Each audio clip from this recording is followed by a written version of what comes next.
నమస్తే. ఇన్నాళ్ళు నన్ను సపోర్ట్ చేస్తూ, ఎంకరేజ్ చేస్తూ మీ ప్రేమని నాకు అందిస్తున్న ప్రతి ఒక్కరికి కృతజ్ఞతలు. అలాగే ఈ వీడియో కూడా ఖచ్చితంగా మీకు ఉపయోగపడుతుంది. లైక్, షేర్ అండ్ సబ్స్క్రైబ్ చేసి మీ సపోర్ట్‌ని నాకు అందించండి. అలాగే ఈ వీడియో పట్ల మీకున్న అభిప్రాయాన్ని కామెంట్ సెక్షన్‌లో కామెంట్ చేసి తెలియజేయండి. ఇప్పుడు వీడియోని చూద్దాం.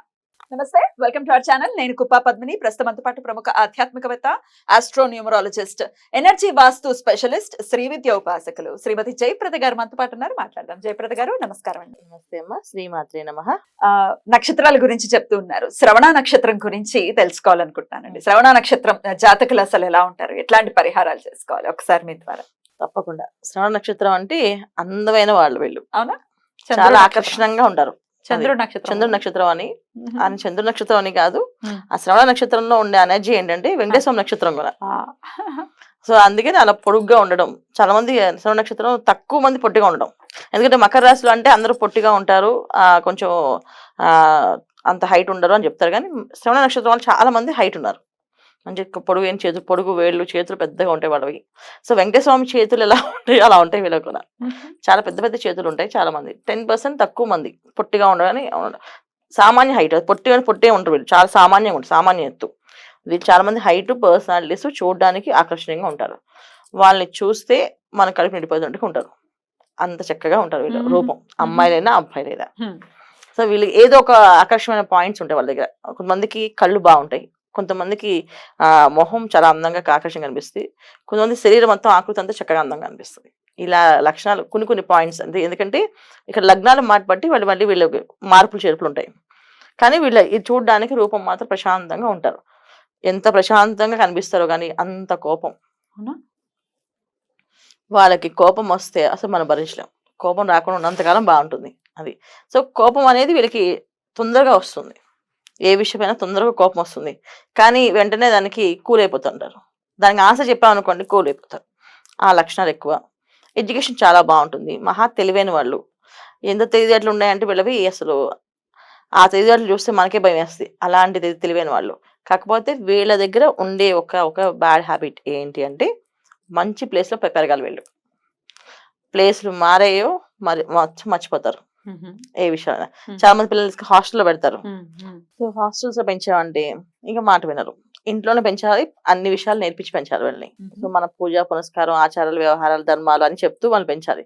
అప్పుడు వాళ్ళు చాలా చక్కగా నేర్చుకుని పెద్ద అవుతారు. చిన్నప్పుడు చిన్న పిల్లలు అయితే ఏమంటే మొండిగా జారైపోతారు.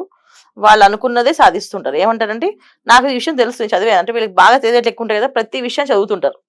బాగా పుస్తకాలు పురుగా నచ్చు వీళ్ళని. సో పుస్తకాలన్నీ చదవడము, ఆ పుస్తకాల్లో ఉన్న విషయాలన్నీ వాళ్ళ మైండ్కి ఎక్కించుకోవడం, దాని గురించి అర్థాలు అడగడము, దానికి పాయింట్స్ అడగడం, ఇలాంటి విషయాలు ఎక్కువగా ఉంటాయి వీళ్ళ దగ్గర. ఆడపిల్లలు అయితే ఇంకా అలానే ఉంటారు, ఇంకా కొంచెం మొండిగా, ఇంకొంచెం ఎక్కువ మొండి ఉంటారు అబ్బాయిల కంటే. అబ్బాయిలు కాస్త కొన్ని విషయాలు తగ్గిపోయినా సర్లే వదిలేదు మీ ఇష్టం అని చెప్పి. అమ్మాయిలు అలా కాదు, ఖచ్చితంగా అన్ని విషయాలు అడగాలి. మెయిన్ భార్యాభర్తల మధ్యలో భర్తకి చాలా టార్చర్గా అనిపిస్తుంది. ఎందుకంటే ప్రతి విషయం పర్టికులర్గా ఉండాలి, డిసిప్లిన్గా ఉండాలి, ఇది ఇలానే ఉండాలి. ఇది ఈ టవల్ చాలా మంది చెప్తారు, చాలా మంది ఇళ్లలో చూస్తాం టవల్ మంచం పడేస్తారు కదా, వీళ్ళకి చాలా కోపం వస్తుంది. టవల్ ఎక్కడ ఆడేది చూపిస్తారు, ప్లేస్ వెళ్ళి అక్కడ పెట్టాలి.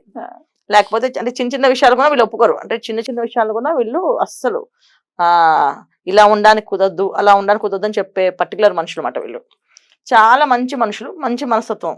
మనసు చెడ్డగానే కాదు, కానీ పర్టికులర్ గా వీళ్ళు డిసిప్లైన్ మనుషులు అన్నమాట.